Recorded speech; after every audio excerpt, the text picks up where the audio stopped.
Can you feel it, wanderers? The air, heavy, like the static before a storm. The ripples are not just below us anymore. They're above. They've been watching, maybe for longer than we want to admit. Tonight, we follow the signals into the sky. Not lights, not stars. Signals. Case files, patterns, and warnings. And I want you to remember something. If you've seen them, if you've felt the hum in your teeth, the sense that something vast is leaning in to listen, you're not alone. Not anymore.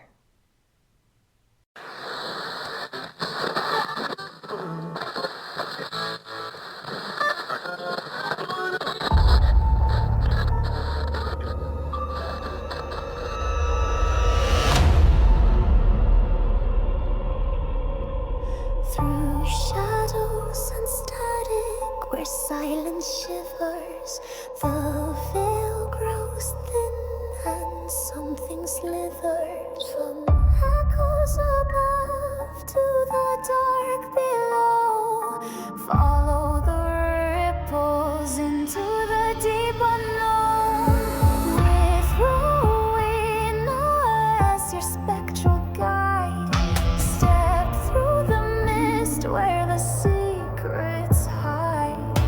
Only the brave will wander deeper into the dark, the strange, the ether. So let's begin. September 19th, 1961. A lonely stretch of Highway 3 in New Hampshire. A young couple, Betty and Barney Hill, are driving home from a quiet vacation. At first, it was just a light, something distant, moving oddly. But by the time they realized the road had gone quiet, by the time they realized the forest around them had gone still, it was already too late. The Hills would later describe losing almost 2 hours of time. 2 hours they couldn't account for. But the physical evidence told a story. Betty's dress was torn, Barney's shoes scuffed as if he'd been dragged, and a pinkish, powdery residue on the trunk of their car.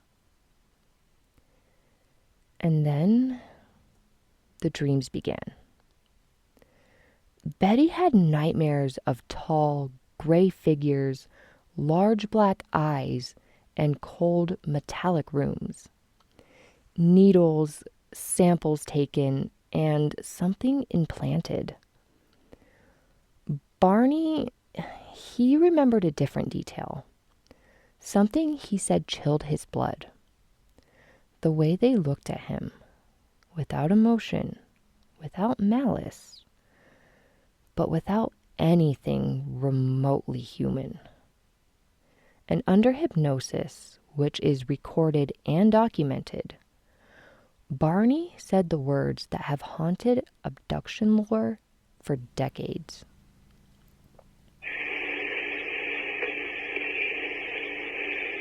And I try to maintain control so Betty cannot tell I am scared. God, I'm scared. It's all right. You can go right on, experience it. It will not hurt you now. I got to get my gun. I gotta get my gun. All right. All right. That's all. Stop. I gotta get my gun. Go to sleep, Steve. You got to get now. You forgot it now. You've forgotten. Calm now. Relaxed. Deeply relaxed.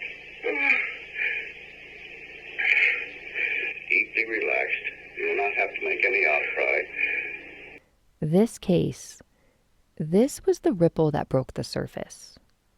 Before Betty and Barney Hill, alien encounters were pulp fiction, tabloid stories, and backyard whispers. But this was different. 2 witnesses, physical evidence, and hypnosis transcripts. Okay, I've read the original Project Blue Book summaries. They knew. They dismissed it publicly, but their notes tell another story. About a craft, about patterns in Betty's star map sketch, patterns that matched a real solar system called Zeta Reticuli, a place we didn't even know existed until years later. What does that tell you, wanderers? That they chose her, or that she remembered exactly what they wanted her to? Ripples don't just happen.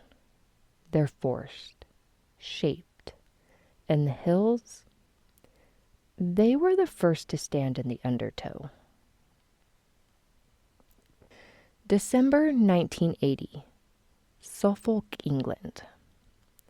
The twin bases of RAF Woodbridge and Bentwaters leased to the U.S. Air Force, sitting like quiet sentinels at the edge of Rendlesham Forest.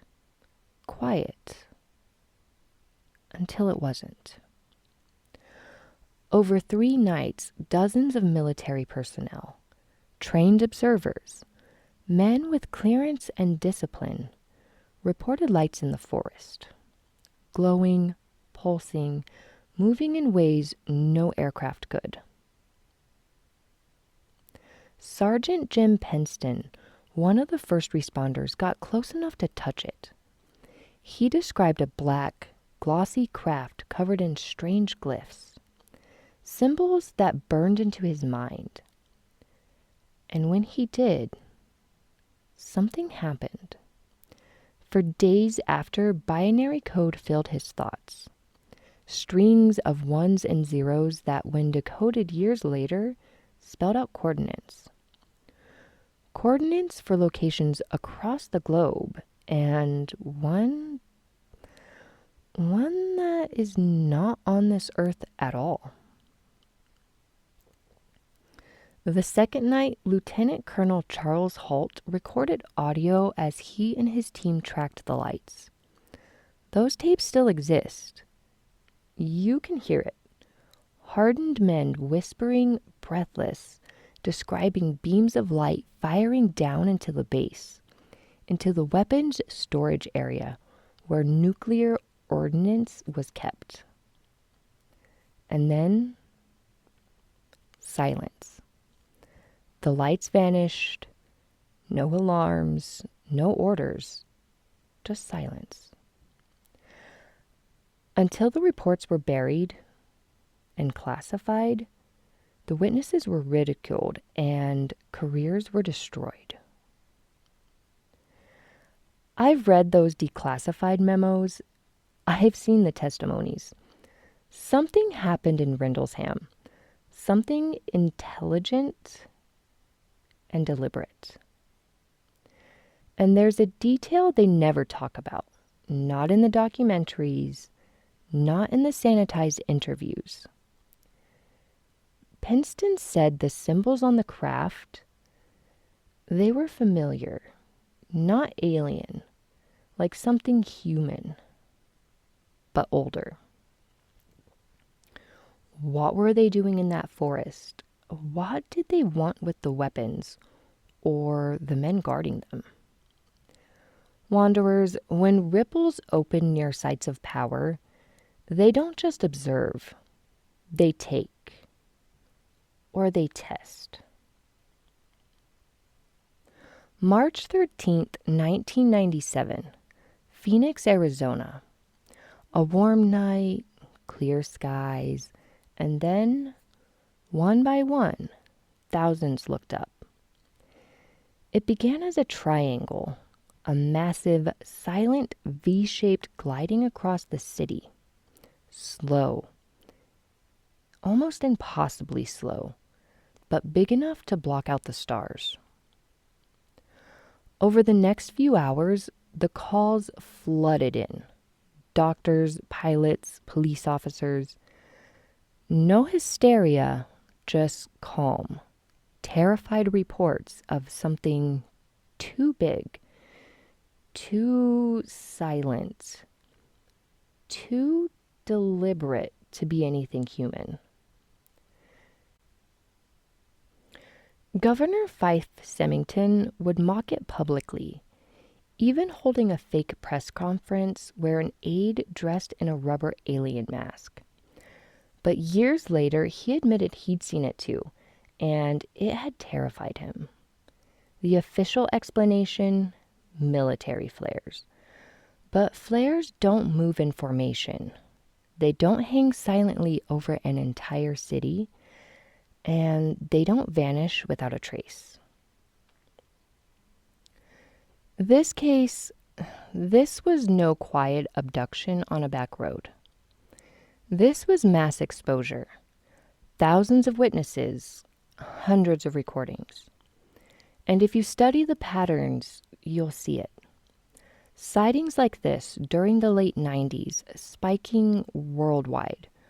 Belgium, Brazil, Russia, as if something was testing the veil, seeing how far they could push before the world truly looked up. Wanderers, you know what I think? I think the Phoenix Lights weren't a mistake.